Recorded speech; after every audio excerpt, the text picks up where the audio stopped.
दोस्तों, बात आती है जब फाइनेंशियल फ्रीडम को अचीव करने की और अमीर बनने की। क्या कोई परफेक्ट फार्मूला है जिसे अपनाकर हम सफल हो सकते हैं? जी हाँ, आज हम यही जानने की कोशिश करेंगे rich dad poor dad book summary part 2 की। इसमें जानेंगे कि यहाँ से आप किस प्रकार के फार्मूले से इजी टू वे आप यहाँ से अमीर बनने की पूरी कोशिश करेंगे। और अगर आप ये फार्मूले अपना लेते हैं तो आपको अमीर होने से कोई नहीं रोक सकता। जी हाँ, चैनल को सबसे पहले सब्सक्राइब कीजिए। मैं हूँ जय मनी ग्रो से। आज आपका स्वागत करता हूँ मनी ग्रो में। अगर आपने चैनल को लाइक नहीं किया है, सब्सक्राइब नहीं किया तो लाइक कीजिए और सब्सक्राइब कीजिए। हमारी सर्विसेज के साथ जुड़ना चाहते हैं तो डिस्क्रिप्शन में एक लिंक है, वहाँ से एक डीमेट खोलिए, हमारे साथ जुड़िए। सबसे पहले हम आपको ले चलते हैं कि डिस्क्रिप्शन में एक लिंक दिए रहे हैं, यहाँ से अगर आपने पार्ट 1 नहीं देखा अभी rich dad poor dad books का, तो सबसे पहले पार्ट 1 देखिए आपको, फिर उसके बाद में पार्ट 2 आपको समझ में आएगा। और यहाँ से अगर आप इन फार्मूलों को अपने जहन में उतार लेते हैं तो आपको अमीर बनने से कोई नहीं रोक सकता। रूल नंबर 1, जिसमें ऑथर बताते हैं कि लायबिलिटीज और एसेट्स के बीच फर्क समझना चाहिए और एसेट्स ही खरीदने चाहिए। सुनने में बड़ी आसान बात लगती है, लेकिन यही एक रूल है जो आपको अमीर बनने में सबसे ज्यादा मदद करेगा।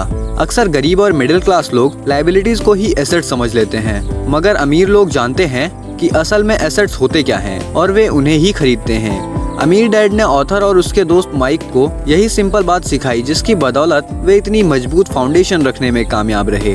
इस सीख की यही सिंपल बात है कि लायबिलिटीज और एसेट्स के बीच फर्क समझें और एसेट्स को ही खरीदें। लेकिन अगर ये इतना ही सिंपल है तो हर आदमी अमीर होता है ना?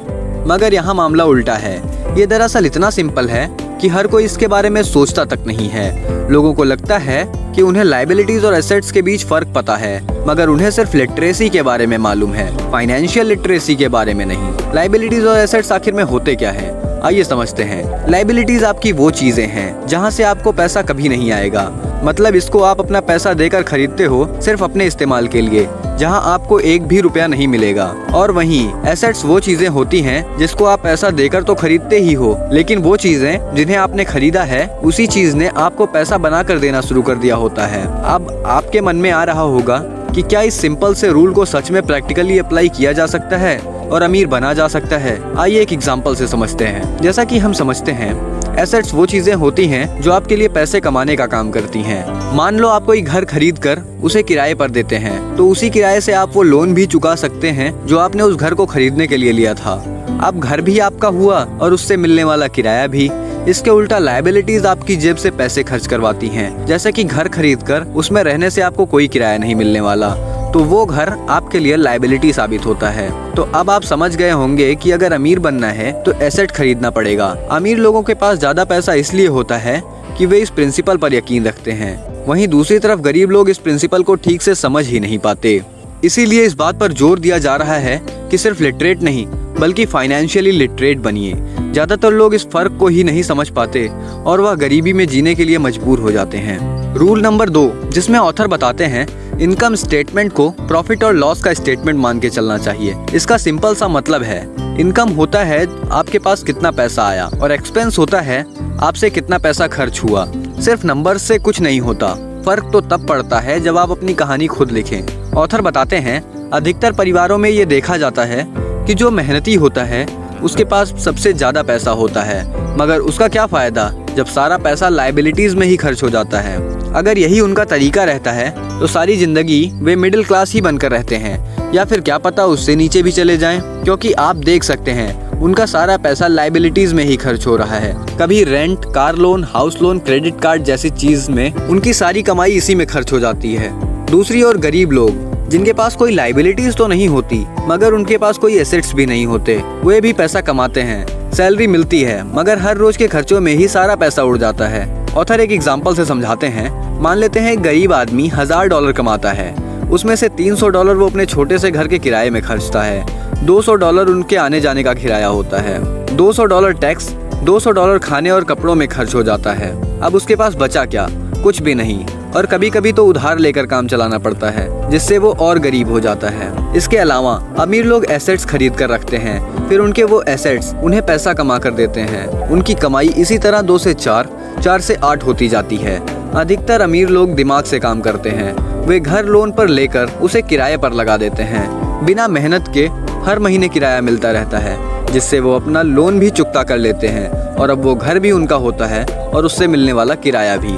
ऑथर उदाहरण से समझाते हैं, मान लीजिए लोन की इंस्टॉलमेंट $1 है, तो ये अपने घर का $2 किराया वसूल करते हैं। $1 बैंक को दे देते हैं, $1 अपनी जेब में रखते हैं। तो हो गया ना ये बिना मेहनत के पैसे कमाना। तो असल में अमीर डैड और गरीब डैड के बीच बस सोच का फासला था। अपना पैसा कैसे खर्चें, सिर्फ यही मुद्दे की बात है और कुछ नहीं। ऑथर बताते हैं, 1960 के दिनों में अगर बच्चों से पूछा जाता था कि बड़े होकर क्या बनोगे, उनके पास सबसे पहले यही जवाब होता था कि वे अच्छे ग्रेड्स लाएंगे और डॉक्टर या इंजीनियर बनेंगे। तभी सबको ये लगता था कि अच्छे ग्रेड्स लेकर वे बहुत पैसा कमा लेंगे। हालांकि उनमें से बहुत बच्चे आज बड़े होकर डॉक्टर बन भी चुके हैं। इसके बावजूद उनमें से काफी आज भी फाइनेंशियली स्ट्रगल कर रहे हैं, क्योंकि उन्हें हमेशा यही लगा कि ज्यादा पैसा कमाने से उनकी सारी परेशानियां दूर हो जाएंगी। मगर आज के दौर में ऐसा नहीं है। आज के बहुत से बच्चे कई और करियर ऑप्शंस में भी इंटरेस्ट ले रहे हैं, क्योंकि उन्हें पता है कि सिर्फ अच्छी पढ़ाई और अच्छे ग्रेड्स के भरोसे बैठकर वे करियर में सक्सेस नहीं पा सकते। आपके इस पर क्या विचार हैं? रूल नंबर 3 को समझते हैं। Rule number 3, escape from financial nightmare. Author बताते हैं, आजकल फाइनेंशियल नाइटमेयर बहुत आम हो गया है। आइए समझते हैं। अक्सर नए शादीशुदा जोड़े ये सोचते हैं कि उनकी सैलरी अब डबल हो जाएगी, क्योंकि दोनों जने कमा रहे हैं। एक छोटे से घर में रहते हुए अब वे बड़े घर का सपना देखने लगते हैं, इसीलिए वे पैसा बचाना शुरू कर देते हैं। इसकी वजह से उनका सारा ध्यान सिर्फ अपना करियर बनाने पर होता है। उनकी कमाई बढ़ने लगती है तो जाहिर है उसी हिसाब से खर्चे भी बढ़ेंगे। अब जब आप फाइनेंशियल लिटरेट हुए बिना पैसे बनाते हैं तो बिना सोचे समझे उसे खर्च भी करते हैं। तो होता ये है कि आप पहले से भी ज्यादा खर्च करने लगते हैं। ये एक ऐसा चक्कर है जो फिर चलता ही रहता है। नए जोड़े ने अब इतना पैसा कमा लिया कि वो एक बड़ा सा घर खरीद सके। उन्हें तो यही लगेगा कि अब वो एक थोड़े अमीर हो गए हैं, मगर असलियत तो ये है कि बड़े घर के साथ उन्होंने नई लायबिलिटीज भी खरीद ली हैं। उनके कैश फ्लो में अब प्रॉपर्टी टैक्स भी बढ़ गया है।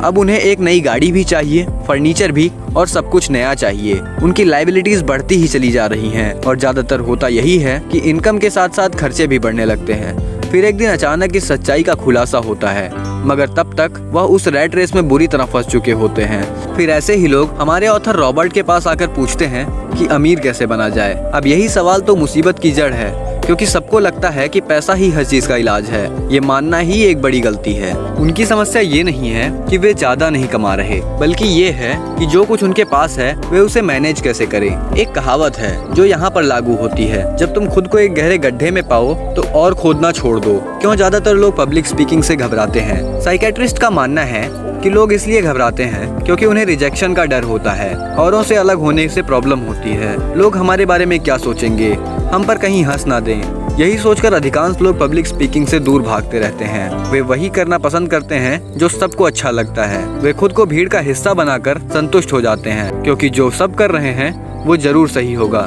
है कि नहीं? मगर नहीं, ऐसा बिल्कुल नहीं है। अमीर डैड ने कहा था कि जापानीज लोग 3 चीजों की ताकत जानते थे: तलवार, कीमती जवाहरात और शीशा।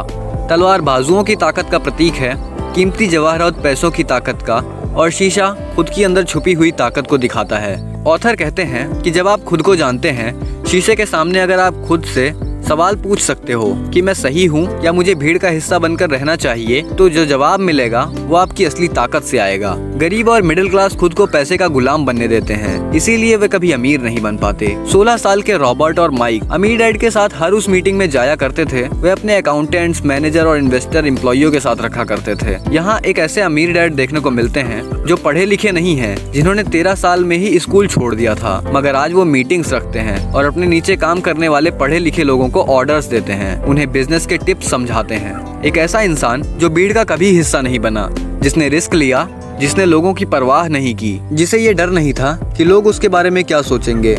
इन मीटिंग्स का नतीजा ये हुआ कि लेखक और उनके दोस्त दोनों ही स्कूली पढ़ाई में मन नहीं लगा पाए। उन्हें टीचर की इस बात से भी इनकार था कि अच्छे ग्रेड्स लाकर ही सक्सेसफुल और अमीर बना जा सकता है। एक दिन रॉबर्ट की अपनी गरीब डैड से बहस हो गई। उनके पिता का मानना था कि उनका घर ही उनके लिए सबसे बड़ा इन्वेस्टमेंट है, मगर वे रैट रेस में भाग रहे थे। उनकी इनकम और खर्चे बराबर ही थे। उन्हें पूरा करने के लिए उनके पास एक पल की भी फुर्सत नहीं थी। यही बात रॉबर्ट उन्हें समझाना चाह रहे थे कि उनके पिता के लिए वो घर एसेट नहीं, लायबिलिटी है। घर पर उनके पैसे खर्च हो रहे थे, बदले में मिल कुछ नहीं रहा था। ये बात उनके गरीब डैड नहीं समझ पा रहे थे। यही फर्क होता है एक लिटरेट और फाइनेंशियल लिटरेट के बीच। खैर उनकी बहस चलती रही। उन्होंने अपने गरीब पिता को बताया कि अधिकतर लोगों की जिंदगी लोन चुकाने में ही निकल जाती है।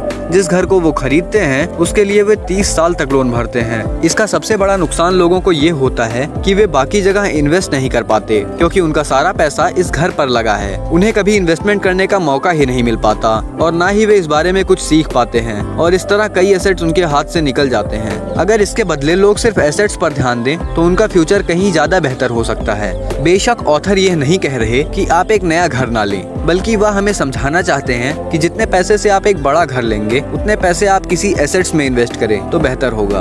आपका एसेट आपके लिए कमाई करेगा और कुछ ही समय बाद आपके पास इतना पैसा होगा कि आप आसानी से मनपसंद घर ले पाएंगे, और वो भी बिना किसी लोन के। अमीर और ज्यादा अमीर क्यों होते रहते हैं, वहीं मिडिल क्लास लोग आगे ही बढ़ नहीं पाते। इसके पीछे एक वजह है। अमीर एसेट्स को खरीदते हैं जो उनका पैसा दुगना करता रहता है। उस पैसे से उनके सारे खर्च मजे में निपट जाते हैं, और मिडिल क्लास लोग तो बस महीने की 1 तारीख का इंतजार करते हैं जब उनकी सैलरी आए, और सारी की सारी सैलरी खर्चों को पूरा करने में ही खत्म हो जाती है। तो इन्वेस्टमेंट कहाँ से होगा? और फिर जब सैलरी बढ़ती है तो उस पर टैक्स भी बढ़ जाता है और उसी हिसाब से बाकी खर्चे भी, और फिर अंत में यही रैट रेस चलती रहती है। दोस्तों आशा करता हूँ वीडियो में बताई गई सभी बातें आपको समझ आई होंगी। अगली वीडियो में हम think and grow rich book summary को समझेंगे। यह बुक हमें सिखाती है कि कैसे हम सिर्फ पैसों के प्रति अपनी सोच को बदलकर अमीर बन सकते हैं। दोस्तों अगर आप इस नॉलेजेबल सफर का हिस्सा बनना चाहते हैं तो हमारे चैनल को सब्सक्राइब करके बेल आइकन जरूर ऑन कर दीजिएगा, ताकि अगली बुक समरी आते ही आप सभी को नोटिफिकेशन मिल जाए। मिलते हैं अगली वीडियो में, तब तक के लिए ऑल द बेस्ट।